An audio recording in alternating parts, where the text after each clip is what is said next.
Bismillahirrahmanirrahim. Tentang hadiah pujian terhadap sahabat, terhadap keberanian dan kebenaran Umar bin Khattab. Hadisnya itu innallaha ja'ala haqqa 'ala lisani Umar wa qalbihi. Artinya itu sungguhnya Allah telah menetapkan kebenaran di lidah dan hati Umar. Hadis riwayat Tirmidzi nomor 3682. Hadis ini menjelaskan tentang keberanian dan kebenaran Umar, tentang keberanian kebenaran Umar sampai beliau mendapat gelar itu Al-Faruq, tentang membeda antara hak dengan yang batil. Sarah hadis ini itu dalilul falihin. Hadis di sini jadi kebenaran yang tampak pada diri seorang merupakan dasar pujian, bukan karena sesuatu status atau kedekatan. Jadi contohnya itu dalam keseharian itu kita berani dalam menegur atau berkata yang benar kepada teman yang salah gitu. Terus hadis yang kedua itu tentang Utsman bin Affan, tentang kesucian akhlak.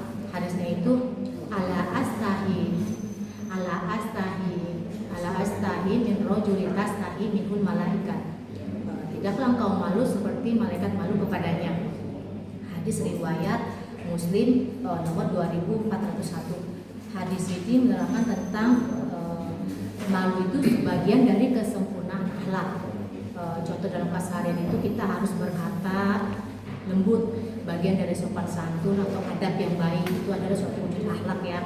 Seperti saya ingat Ustaz pernah menyampaikan, jika suatu yang menyampaikan dari hati akan sampai ke dalam hati ya, makhraja minal qalbi dakhulal qalbi, pasti itu akan sampai ke dalam hati. Itu bagian itu dari akhlak menurut saya ya. Terus hadis tentang Ali bin Abi Thalib, tentang amanah dan loyalitas beliau, yang itu anta minni bimunjilati Harun bin Musa. Jadi engkau bagiku bagaikan Harun dan Musa. Jadi ini sudah sampai di perumahan seperti itu, saking kedekatan dengan kebijaksanaan tanggung jawab beliau atas amanah dan loyalitas beliau, sampai diberikan amanah atau seperti Harun dan Musa, saking dekatnya, bukan karena sesuatu lagi, karena kinerja, tanggung jawab dan amanah loyalitas beliau. Ya itu bukan karena kedekatan.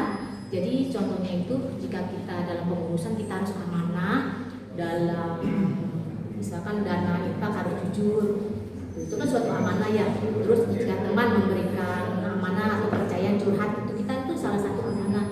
Jangan suka memberikan hoax itu kan, yang karena berita itu belum benar. Semua itu terwujud dari suatu kebaikan ya. Karena manusia itu budaknya kebaikan. Seperti Ustaz lagi pernah bilang, al-insanu abidul ihsan. Manusia itu